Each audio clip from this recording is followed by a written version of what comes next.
लामो समयदेखि संसदमा उठिरहेको एउटा प्रश्न अब निकै गम्भीर मोडमा पुगेको छ साथीहरू। प्रधानमन्त्री बालेन्द्र शाह संसदमा उपस्थित भएर सांसदका प्रश्नको जवाब दिनुपर्ने भएको छ।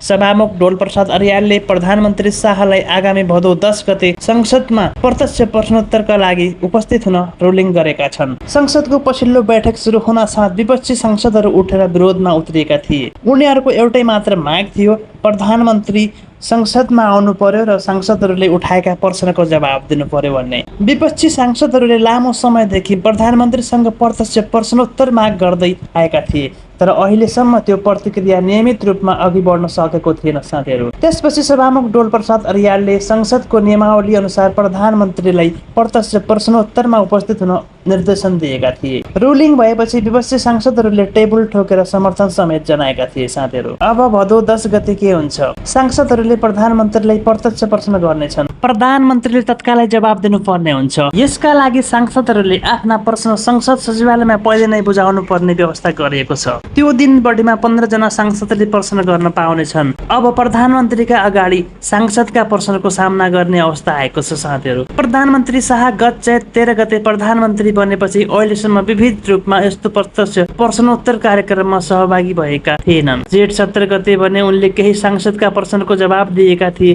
तर विपक्षी सांसदहरूले त्यो प्रक्रिया नियमावली अनुसार नभएको भन्दै प्रश्न उठाउँदै आएका थिए। यही विषयलाई लिएर संसद सरकारमाथि दबाव बढ्दै गएको थियो। अझ प्रधानमन्त्री शाहको विवादित अभिव्यक्तिपछि विपक्षी दलहरू थप आक्रमण बनेका थिए। नेपाली काङ्ग्रेस, नेकपा एमाले, श्रम संस्कृति पार्टी र राष्ट्रिय प्रजातन्त्र पार्टीका सांसदहरूले प्रधानमन्त्रीलाई संसदमा उपस्थित गराएर जवाफ लिनुपर्ने माग गरिरहेका थिए। सभामुखको रुलिङ पछि त्यो माग सबैले औपचारिक रूपमा पाएको छ, तर असली राजनीतिक दृश्य भने भदौ 10 गते देखिनेछ। किनकि त्यस दिन सांसदहरूले प्रधानमन्त्रीलाई कुन कुन विषयमा प्रश्न गर्छन्, प्रधानमन्त्रीले ती प्रश्नको जवाब कसरी दिन्छन्, विपक्षी सांसदहरू कति आक्रमण रूपमा प्रस्तुत हुन्छन् र प्रधानमन्त्री शाहले संसद आफ्नो सरकारको बचाउ कसरी गर्छन्, यी सबै कुराले नेपालको राजनीतिक माहौललाई थप तातो बनाउन सक्छ। विशेष गरी विवादित अभिव्यक्ति, सरकारका निर्णय र प्रधानमन्त्रीको संसद उपस्थिति जस्ता विषयहरूमा प्रश्न उठ्ने सम्भावना देखिन्छ। अब प्रधानमन्त्रीसँग एउटै महत्त्वपूर्ण अवसर पनि छ, संसद उपस्थित भएर संसदका प्रश्नको स्पष्ट जवाब दिने। किनकि संसद भनेको जनताका प्रतिनिधिहरूले सरकारलाई प्रश्न गर्ने एउटा ठाउँ हो। सरकारका काम कारबाहीको बारे प्रश्न उठ्नु र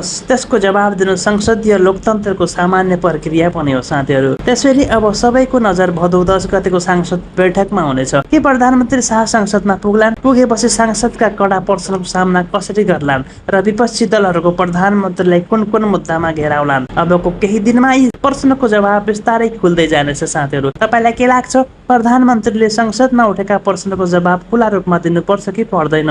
आफ्नो विचार चाहिँ कमेन्ट बक्समा लेख्न चाहिँ नबिर्सनुहोला। यस्तै समसामयिक राजनीतिक अपडेटका लागि भिडियो लाइक र सेयरलाई च्यानललाई सब्स्क्राइब गर्न चाहिँ नबिर्सनुहोला। धन्यवाद।